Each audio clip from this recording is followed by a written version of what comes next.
আজি নাৰাবাৰী গাৰ্লছ কলেজত international women day উপলক্ষে আজি আমি এটা প্ৰগ্ৰেম ইয়াতে কৰিছোঁ।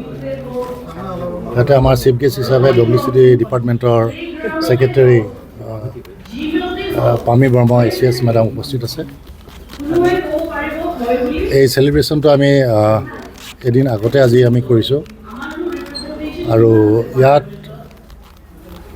বিভিন্ন ষ্টেক হোল্ডাৰ উপস্থিত আছে, যাৰ লগত আমি মহিলাৰ ছেফটি ছিকিউৰিটি তথা জাষ্টিছৰ কাৰণে যিবিলাক এৱাৰনেছ প্ৰগ্ৰেম কৰি থাকোঁ তেওঁলোকে আমাক ইয়াতে সহযোগ কৰে আৰু সেই হিচাপতে আজি আমি ইণ্টাৰনেশ্যনেল ওমেন ডেটো এই কলেজত চেলিব্ৰেট কৰিছোঁ।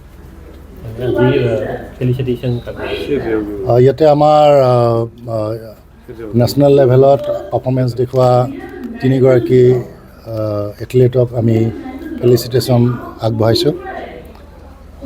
তেওঁলোকে বিভিন্ন নেশ্যনেল লেভেলত প্ৰাইজো পাইছে আৰু কোকৰাঝাৰ ডিষ্ট্ৰিক্টৰ নামো তেওঁলোকে অৰ্জন কৰিছে।